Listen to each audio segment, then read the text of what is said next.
Another cheesy Sonic quote. I'm not weak is so ironic.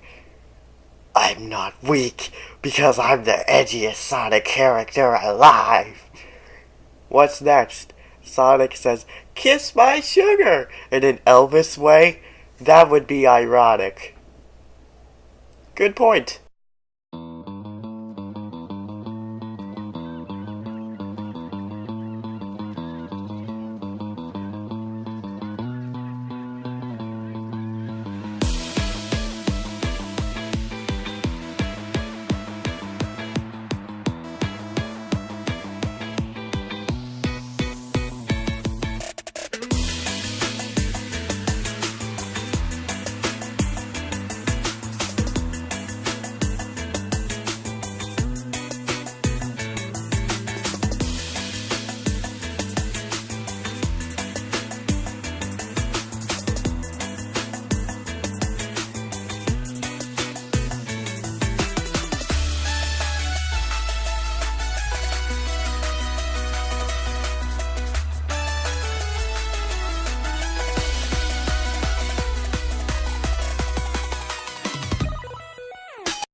One more thing that I forgot to mention in the previous parts.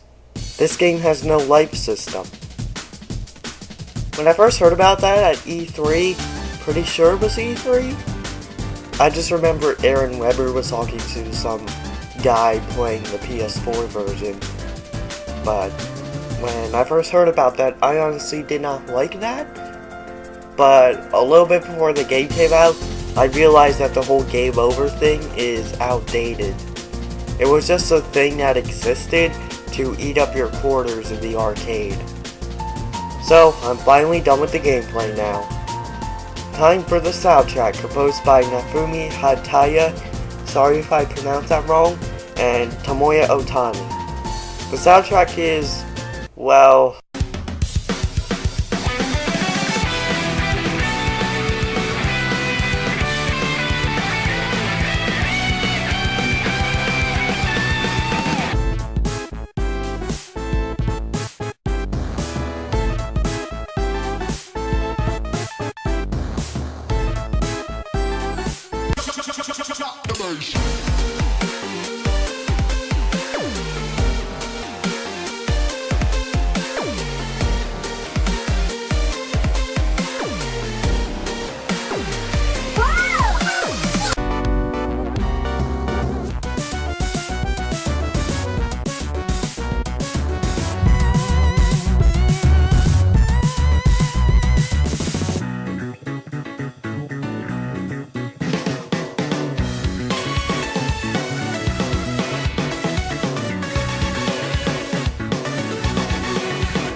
Okay, but seriously, I like it just as much as Mania's soundtrack.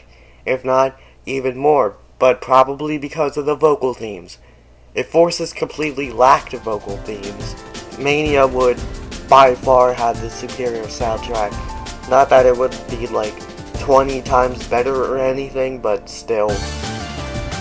I'm okay with the instruments that they use. Yeah, they sound fake, but who cares? Sonic 06 used fake instruments, and people say that the soundtrack is the only good thing about that game, which is honestly kind of crazy in my eyes, because if anything, you gotta hit rock bottom to get good again.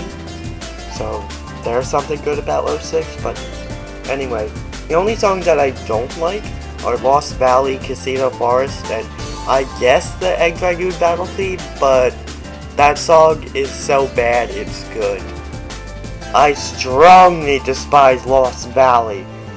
The song isn't fun to listen to at all, and the synth is annoying in that song, and there's nothing memorable about that song. I don't like Casino Forest because it's just not my cup of tea. Classic Sonic's music is okay. It reminds me of Sonic 4's soundtrack, and the soundtrack of the Sonic level pack in LEGO Dimensions. Modern Sonic has the synthesizers, and I think it sounds good. I think one of the reasons why is because nowadays, I only really listen to video game music, and the games that I play don't really use synthesizers, so this is kind of new to me. I mean, there was that one song in Sonic Lost World. I think it was C-Bottom Segway? Yeah, I think that was it. Who doesn't love that song? As for the songs that play during the Avatar stages, I love vocal themes during levels, and these are no exceptions. Guardian Rock is a bit generic, but everything else is good. As for the vocal tracks made to fit the theme of the game itself, we have Fist Bump sung by Douglas Robb from the band Hoobastank, and at first I thought this song was mediocre.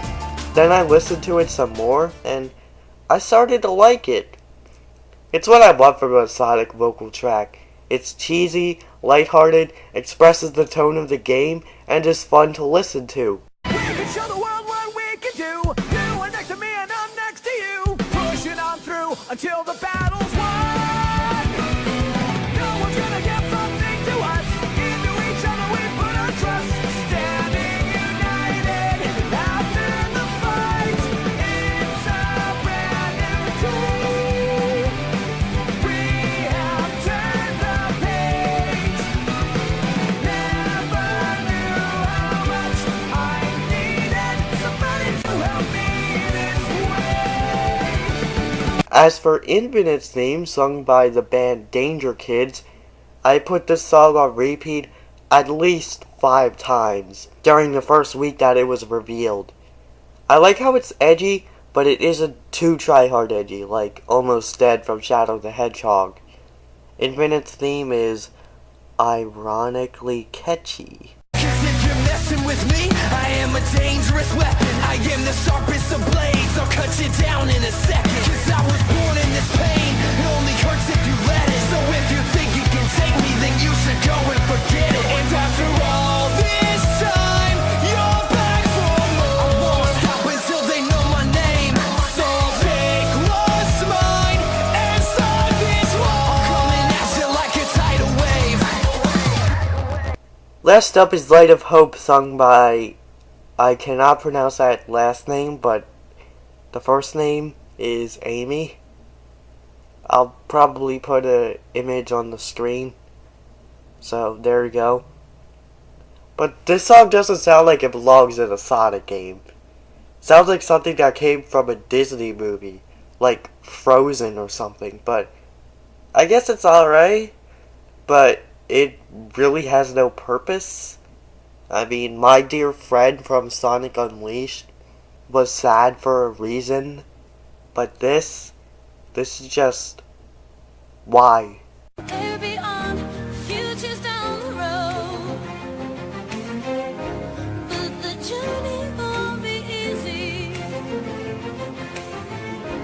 Rising up, standing on your own, with a beauty in your eyes, shining. The episode Shadow DLC has some pretty good remixes from Shadow the Hedgehog and Sonic Adventure 2. And did you know that episode Shadow is actually unfinished on PC?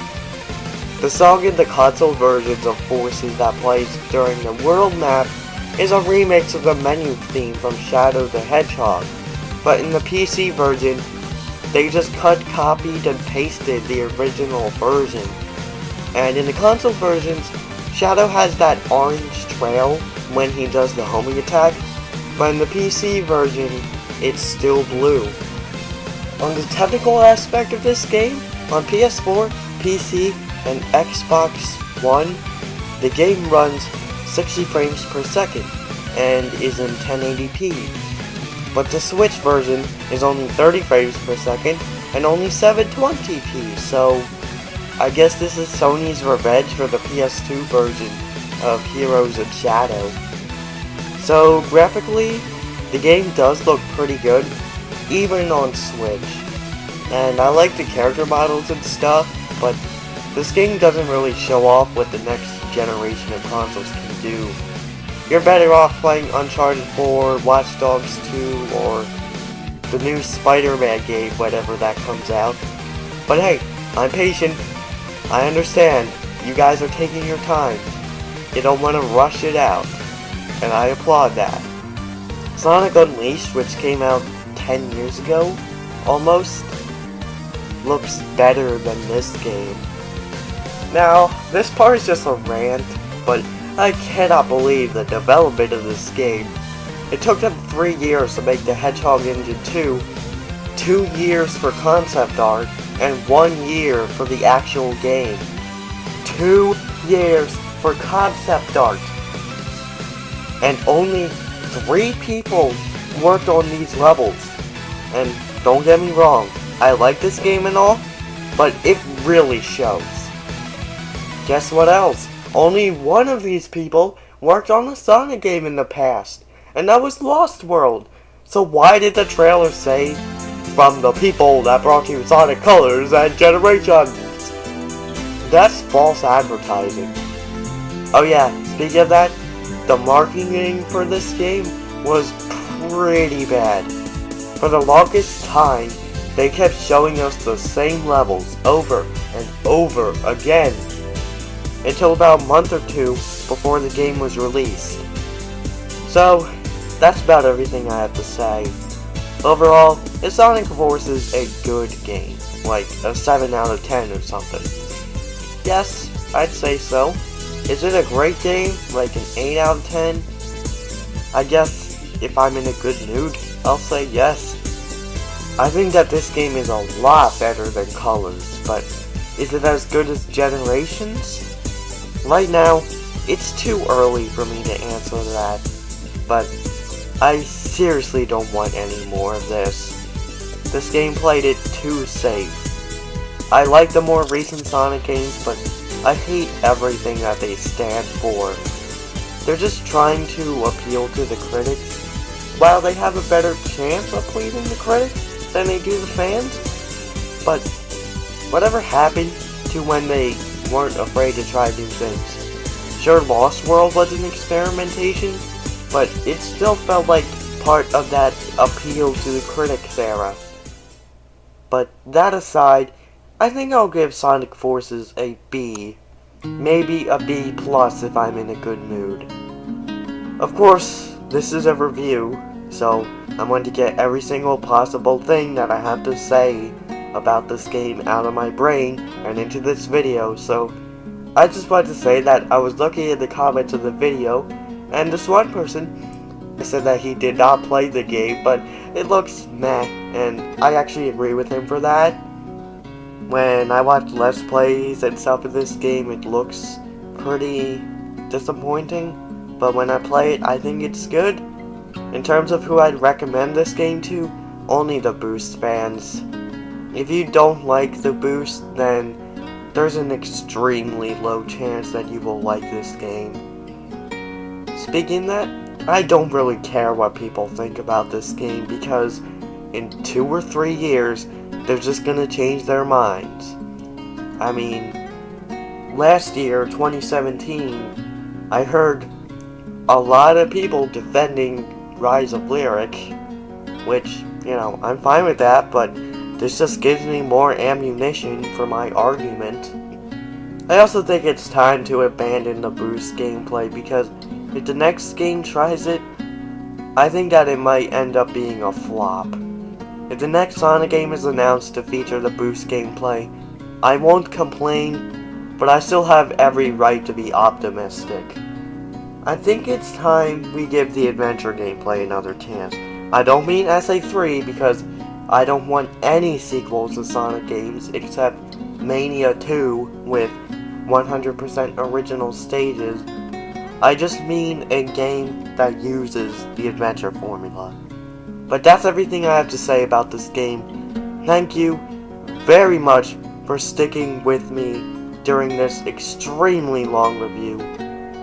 But hey, not only do I like watching long rants and reviews, I enjoy making them as well. And in the comments below, let me know if you want a return to the adventure gameplay.